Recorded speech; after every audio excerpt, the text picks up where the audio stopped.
चीन के लिए भारत करने वाला है बड़ा खेल। अक्साई चीन छोड़ो, तिब्बत पर होगा कुछ बड़ा। अक्साई चीन की वापसी के लिए भारत देगा चीन को उसी की भाषा में जवाब। मोदी का प्लान जान चीनी राष्ट्रपति शी जिनपिंग के फूले हाथ पांव। दोस्तों, भारत को लेकर अब पूरी दुनिया जान चुकी है कि भारत अब दुश्मन को उसी की भाषा में समझाता है।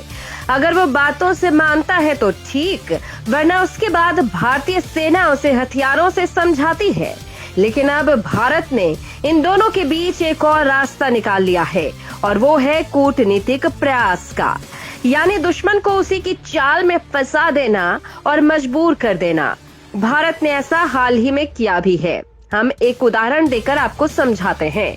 हाल ही में खालिस्तानियों के द्वारा ब्रिटेन के दूतावास पर जमकर उपद्रव किया गया और खालिस्तानी समर्थकों की भीड़ ने दूतावास में प्रवेश कर भारतीय दूतावास के अधिकारियों पर जानलेवा हमला कर दिया।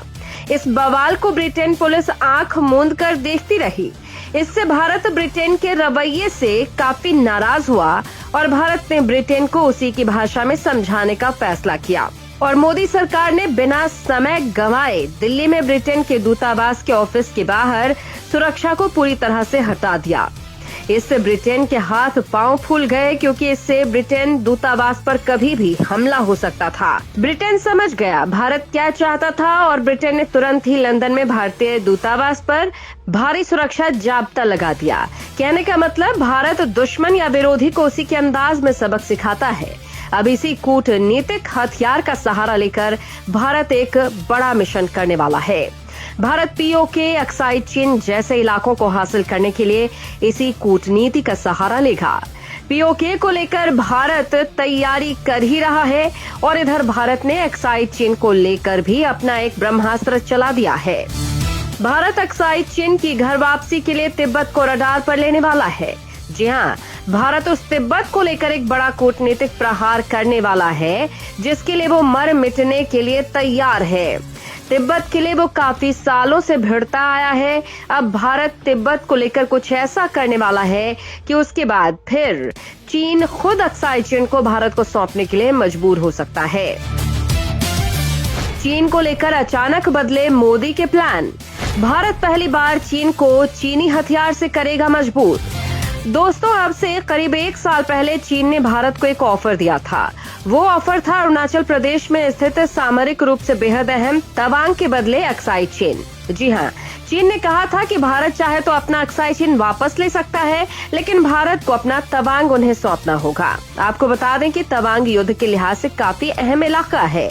यहाँ युद्ध लड़ने के लिए अनुकूल परिस्थितियाँ हैं और इसके अलावा भी कई और फायदे हैं। हालांकि सवाल ही नहीं पैदा होता कि भारत ऐसे ऑफर को मान ले। अब भारत भी चीन की तरह सोच रहा है और भारत भी अब चीन को ऑफर देगा तिब्बत के एक बड़े इलाके के बदले अक्साई चीन की वापसी। और इसके लिए भारत ने अपनी तरफ से तैयारी शुरू भी कर दी है। चीन के लिए भारत कुछ ऐसी प्लानिंग कर रहा है कि अब चीन भारत में घुसना तो दूर, खुद तिब्बत को भी खो देगा। यानी जिस कार्य के लिए भारत को बहुत समय पूर्व कमर कस लेनी चाहिए थी, वो अब प्रारंभ हो चुका है। तिब्बत का स्वतंत्रता अभियान आधिकारिक रूप से शुरू हो चुका है। तिब्बत की स्वतंत्रता पर चर्चा तो खूब हुई, लेकिन इसे वैश्विक स्तर पर गंभीरता से भारत की ओर से शायद ही कभी उठाया गया। लेकिन अब ऐसा और नहीं चलेगा। International campaign for Tibet talks के अंतर्गत कभी चीन में तैनात रही भारत की पूर्व राजदूत निरुपमा राव ने भारत सरकार से याचना की है कि वो अमेरिका जैसे देशों के साथ मिलकर तिब्बत के लिए कुछ असरदार विकल्प ढूंढे और तिब्बत पर चीनी नियंत्रण का एक असरदार कूटनीतिक विकल्प निकाले। निरुपमा राव के अनुसार, मुझे ऐसा प्रतीत होता है कि केवल बातचीत और चर्चा तक ही हमें सीमित नहीं रहना चाहिए। निर्वासित तिब्बती समुदाय के हित में हमें इससे आगे के लिए भी सोचना होगा। परंतु वो इतने पर ही नहीं, जवाहरलाल नेहरू की खिंचाई करते हुए बोली, इतिहास में हमारे कुछ नीति निर्माताओं की सोच काफी सीमित थी, क्योंकि उन्हें भविष्य की कोई सुध नहीं थी। उन्हें इस बात का कोई अंदाजा नहीं था कि तिब्बत का आने वाले समय में क्या महत्व होगा और ये हमारे लिए कितना महत्वपूर्ण होगा, और इसे यूं ही चीनियों को दान कर दिया। निरुपमा राव का संकेत नेहरू की उस अदूरदर्शिता की ओर था, जिसके कारण तिब्बत चीन का हिस्सा बन गया था। सवाल उठता है कि नेहरू ने तिब्बत पर क्या गलती की थी। तो दोस्तों, अक्टूबर 1950 में चीन की लिबरेशन आर्मी ने तिब्बत पर आक्रमण कर दिया। चीन के निरंकुश नेता माओ ने तिब्बत पर हमला कर उसे चीन में मिलाने का पूरा प्रबंध कर लिया था। इस पर सरदार पटेल ने जवाहरलाल नेहरू को 7 नवंबर को पत्र लिखकर आगाह किया था और अपनी सीमा को दुरुस्त करने और चीन के खिलाफ कड़े निर्णय लेने का सुझाव दिया था। लेकिन तत्कालीन पीएम नेहरू चीन को वैश्विक स्तर पर मान्यता दिलाने के लिए इतने अधीर थे कि चीन द्वारा तिब्बती बौद्ध समुदाय पर हो रहे अत्याचारों पर भी आंखें मूंद लीं। उन्होंने सरदार पटेल की सलाह पर काम करने के बजाय हिंदी चीनी भाई भाई का जाप करना मुनासिब समझा।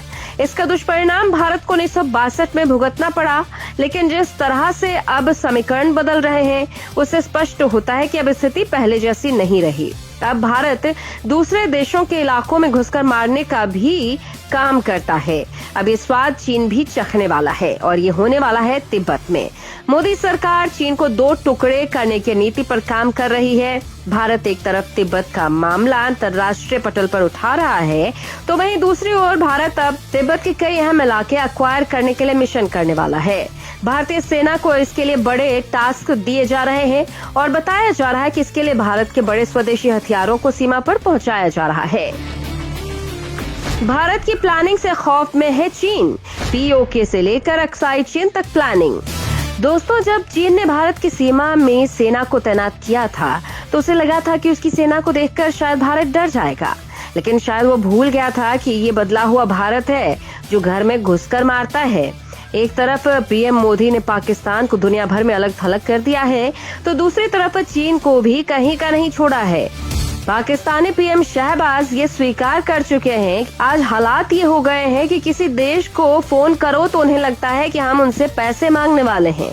पाकिस्तान के बाद अब उसके जिगरी चीन की बारी है। गुस्ताख चीन पीएम मोदी के निशाने पर है। खुद सुपर पावर अमेरिका ये मान चुका है कि भारत चीन की हिकड़ी का मजबूती से जवाब दे रहा है और भारत से उलझना चीन को महंगा पड़ गया है। दोस्तों, भारत का खौफ चीन को किस कदर सता रहा है, इसका उसने खुद सबूत दे दिया है। लद्दाख में चीन के साथ जारी गतिरोध को 2 साल पूरे हो चुके हैं। इसके बावजूद कई पॉइंट्स अब भी ऐसे हैं जहां दोनों देशों की सेनाएं आमने सामने तैनात हैं। सीमा पर तनाव बढ़ने के कारण भारत ने सैकड़ों चीनी ऐप्स को बैन कर दिया और उनकी कई कंपनियों को दिए गए टेंडर भी रद्द किए हैं। वहीं भारत अब तिब्बत को लेकर भी नए तरह से सोच रहा है। ऐसे में चीन इतना तो समझ गया है कि उसका मुकाबला 1962 वाले भारत से नहीं हो रहा है। यही कारण है कि राष्ट्रपति शी जिनपिंग ने चीनी सेना के वेस्टर्न थिएटर कमांड को मजबूत किया है।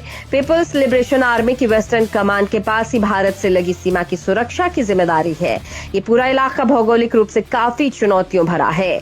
इस कारण चीनी सैनिक ज्यादा देर तक अग्रिम मोर्चे के वातावरण को झेल नहीं पाते हैं और वास्तव में यही भारत के लिए एडवांटेज भी है कि भारत तिब्बत पर जब भी एक्शन लेगा तो भारतीय सैनिक ज्यादा देर तक वहां टिक सकते हैं, जबकि चीनियों के लिए ऐसा कर पाना मुश्किल है।